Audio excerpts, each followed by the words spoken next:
Shalom, Assalamualaikum warahmatullahi wabarakatuh. Perkenalkan, nama saya Stefi Melangu. Saya dari kelas 6 semester 1 Ilmu Keperawatan Universitas Pembangunan Indonesia. Saya akan menyampaikan video rangkuman materi sebagai persyaratan mata kuliah Bahasa Indonesia. Di sini saya akan menjelaskan mengenai materi sejarah perkembangan bahasa Indonesia, kedudukan dan fungsi bahasa Indonesia, ragam bahasa Indonesia, kalimat efektif, dan pemakaian huruf. Sejarah perkembangan bahasa Indonesia. Bahasa Indonesia adalah bahasa yang digunakan oleh rakyat Indonesia dalam berkomunikasi. Sebelum menjadi bahasa nasional, bahasa Indonesia dikenal sebagai bahasa Melayu. Bahasa Indonesia lahir pada tanggal 28 Oktober 1928 bersamaan dengan Hari Momen Sumpah Pemuda. Kedudukan bahasa Indonesia memiliki fungsi. Yang pertama, lambang kebanggaan bangsa. Bahasa Indonesia mencerminkan setiap nilai-nilai yang dimiliki oleh bangsa Indonesia. Yang kedua, lambang identitas nasional. Bahasa Indonesia merupakan identitas ataupun jati diri dari orang-orang penduduk Indonesia. Yang ketiga, alat perhubungan antar warga, antar daerah, antar budaya. Bahasa Indonesia menghindarkan segala aktivitas yang dapat menimbulkan kesalahpahaman di tengah masyarakat yang majemuk. Dan yang keempat, alat pemersatu suku budaya dan bahasanya. Bahasa Indonesia mempersatukan setiap suku-suku di Indonesia yang memiliki bahasa dan kebudayaan yang berbeda-beda. Bahasa Indonesia kemudian masuk ke dalam 3 kategori perkembangan, yaitu bahasa pemersatu. Bahasa Indonesia pada awalnya diikrarkan oleh para pemuda pada tahun 1928 pada tanggal 28 Oktober dalam Sumpah Pemuda yang berbunyi, "Kami putra dan putri Indonesia mengaku bertumpah darah yang satu tanah Indonesia. Kami putra dan putri Indonesia mengaku berbangsa yang satu bangsa Indonesia. Kami putra dan putri Indonesia menjunjung bahasa persatuan bahasa Indonesia." Yang kedua, bahasa resmi negara. Bahasa Indonesia menjadi bahasa resmi sejak ditetapkan dalam pasal 36 Undang-Undang Dasar 1945 pada tanggal 18 Agustus. Hal ini ditandai dengan pembacaan teks proklamasi oleh Insinyur Soekarno dan Dr. Andes Muhammad Hatta. Bahasa Indonesia sebagai bahasa internasional merupakan fase lanjutan dari 2 fase yang ada. Hal ini telah dicanangkan dan dilakukan terbukti dengan adanya Kongres Internasional 9. Kita masuk di materi yang kedua, kedudukan dan fungsi bahasa Indonesia. Bahasa Indonesia berkedudukan sebagai bahasa nasional dan bahasa resmi negara. Kedudukan ini tertuang dalam pasal 36 Undang-Undang Dasar 1945. Kedudukan bahasa Indonesia resmi ditetapkan pada tanggal 18 Agustus 1945. Fungsi bahasa Indonesia sebagai bahasa negara. Yang pertama, bahasa resmi kenegaraan. Artinya seluruh kegiatan kenegaraan dan penyelenggaranya harus menggunakan bahasa Indonesia. Yang kedua, bahasa pengantar pendidikan. Di Indonesia,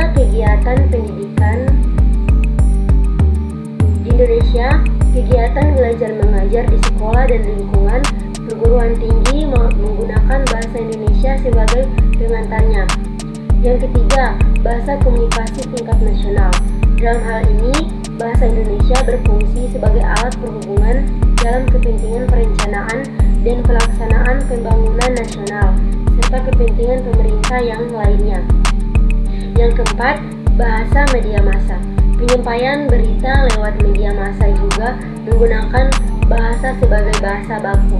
Dan yang kelima, bahasa pengembangan dan pemanfaatan ilmu pengetahuan dan teknologi. Kita masuk dalam materi yang ketiga, ragam bahasa Indonesia. Ragam bahasa adalah variasi bahasa menurut pemakaian yang berbeda-beda, menurut topik yang dibicarakan, menurut hubungan pembicara, kawan bicara, orang yang dibicarakan, serta menurut medium pembicara. Ada beberapa ragam bahasa. Yang pertama, ragam bahasa dialek. Dialek merupakan suatu ragam bahasa yang digunakan oleh sekelompok penutur bahasa yang mempunyai ciri-ciri relatif sama. Yang kedua, ragam bahasa fungsiolet. Fungsiolet merupakan variasi bahasa yang berkenan dengan penggunaannya. Yang ketiga, ragam bahasa lisan atau tulis. Ragam lisan menghendaki adanya orang kedua, teman berbicara yang berada di depan pembicara. Sedangkan ragam tulis tidak mengharuskan adanya teman bicara berada di depan.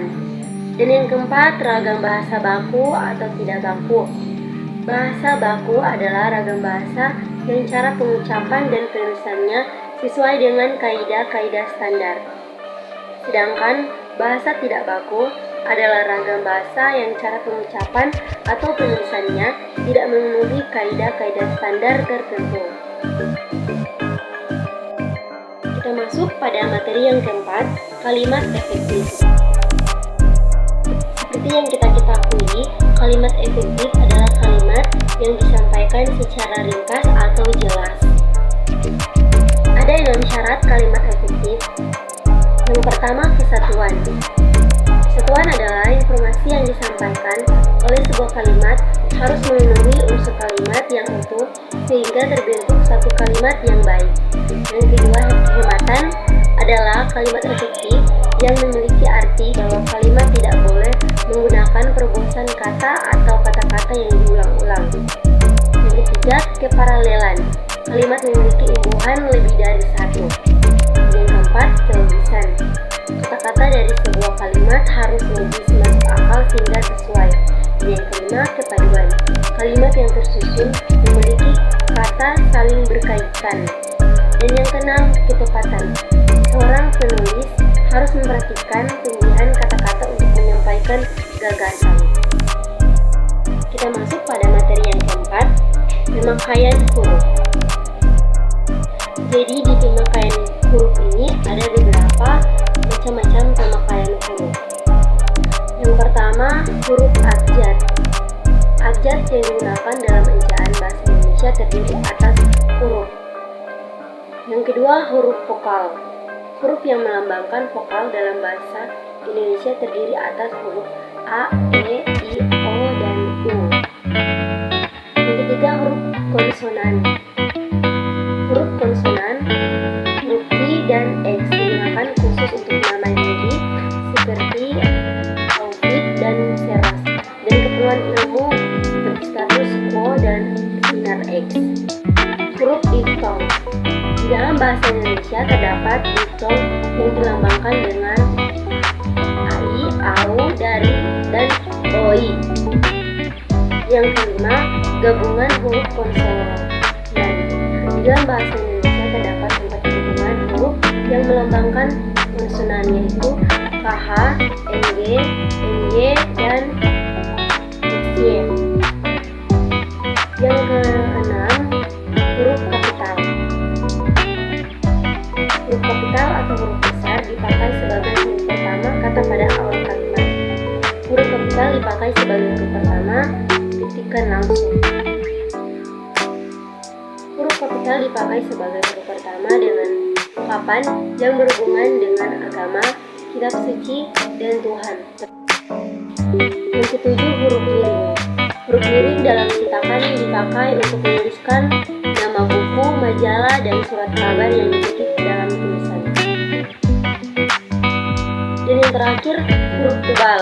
Tebal dalam cetakan dipakai untuk menuliskan judul buku, bab, bagian, daftar isi, daftar tabel, daftar lambang, daftar pustaka indeks, dan lampiran.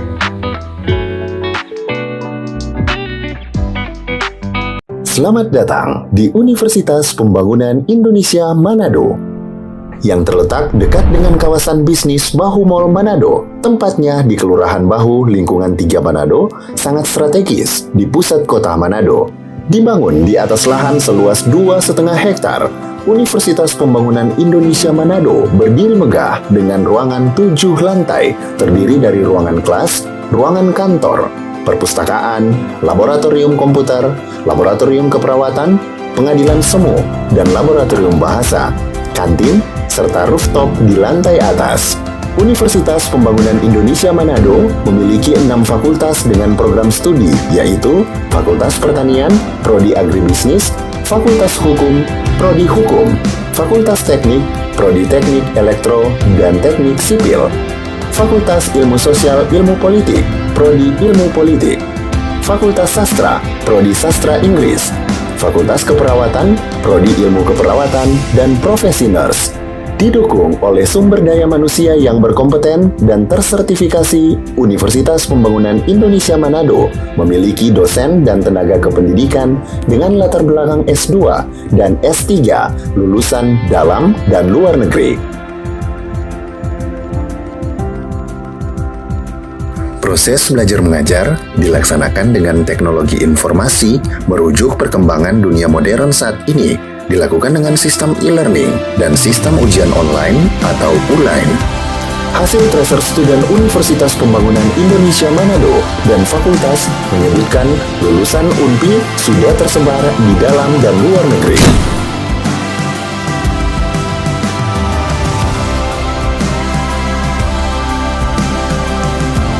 Selamat bergabung putra-putri terbaik bangsa. Kembangkan dirimu, raih cita-citamu setinggi bintang di langit. Kami siap menghasilkan generasi terbaik dan pemimpin di masa depan.